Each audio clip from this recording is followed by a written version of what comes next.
UWI students charged after protest action at the St. Augustine campus in Trinidad, and in sport, a century from Cornwall, Leeward Islands Hurricanes cricketer condemns USA to another defeat. I'm Dawn Paris, and this is the Caribbean in 10 for Friday, October 19th. I'll be back with the details after the break.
Of the University of the West Indies St. Augustine campus who were arrested by police during a heated protest at the campus yesterday are due to appear in court today.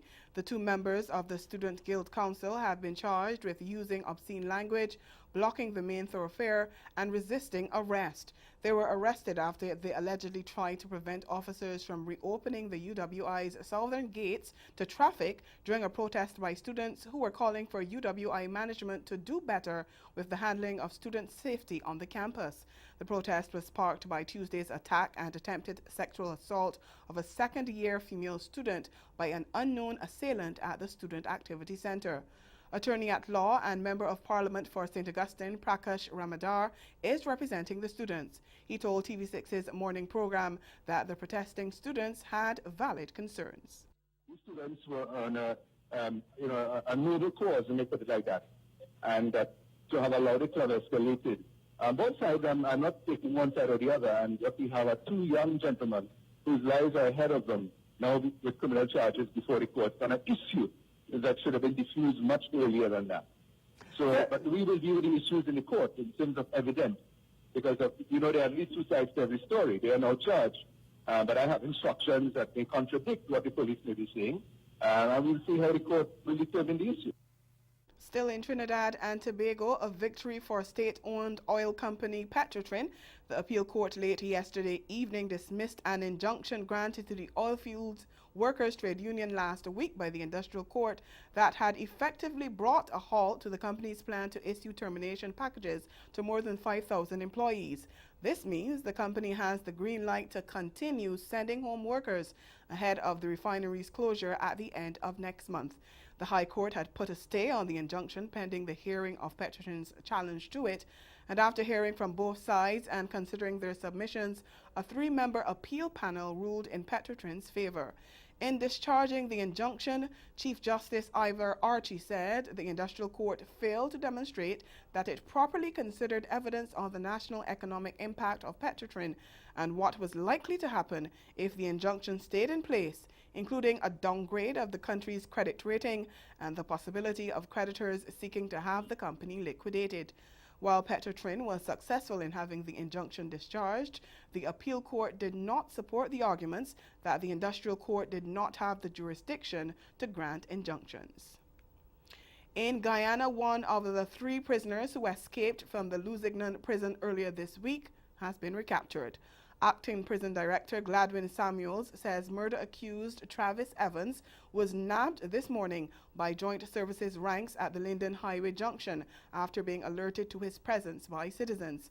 Samuels says the fugitive was recaptured without any confrontation. He thanked residents for their assistance in recapturing Evans and encouraged others to be equally helpful as police continue the search for the other two escapees, Sudesh Dial and Dextroy Pollard, who, along with Evans, scaled a wall at one of the prison's holding bays and escaped on Monday. 4 policemen and a prison officer who were on duty at Towers 2 and 3, where the inmates escaped from, have been in custody since then. Over in Grenada, a former magistrate who is now in private practice has been released on $10,000 EC bail after being charged with sexually assaulting a 24-year-old woman. The 68-year-old will appear in court on November 27th for the start of preliminary investigations. He's accused of touching the female on different parts of her body without consent and faces the possibility of 14 years in prison if convicted. Stay with us. Your Midday Sport is next. Yeah, luggage is overweight. Yeah, luggage is overweight. How much I must pay? No, you can't do it like that. You'll have to take some of the things out of the suitcases and put in a box or something. You know, you're a wicked woman. A wicked fat woman. Do you want a box, sir? Box me now? You think say you're helping me strike me? Try a box. Barbados, it's time to laugh again. Get yourselves ready for the Caribbean's funniest men and women. Fast Promotions annual Caribbean Comedy Explosion. Saturday, October 27th, Sir Garfield Sobers Gymnasium, 8 p.m. Get your early bird tickets now and pay $60 before all are sold out at ticketlinks.com. All Ticket Links outlets nationwide. Jeans Inc. Sheraton, CS Pharmacy, Rubis Waldy, and Eddie Supermarket Spicetown. I come in here as a loner. I know you spot me from far.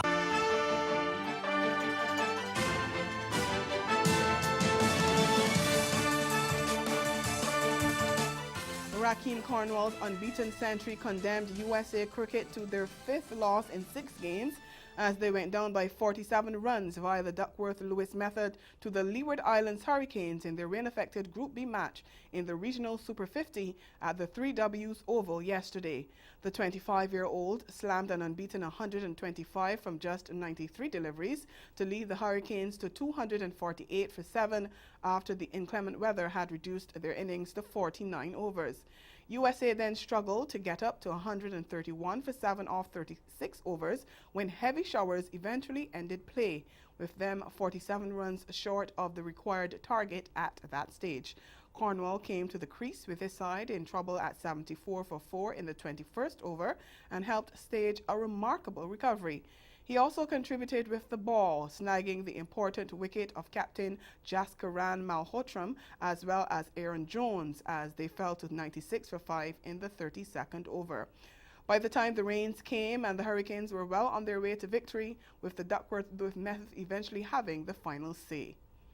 Both Cornwall and Peters took 2 wickets. Head coach of the Jamaican women's national football team, Hugh Menzies, has said the sacrifice and hard work of the players and coaching staff led the team to qualify for the 2019 World Cup in France. The Reggae Girls defeated Panama 4-2 in penalties on Wednesday to finish 3rd in the CONCACAF qualifying competition and book their spot at next year's World Cup. It marks the first time any Caribbean team has qualified for a senior women's World Cup.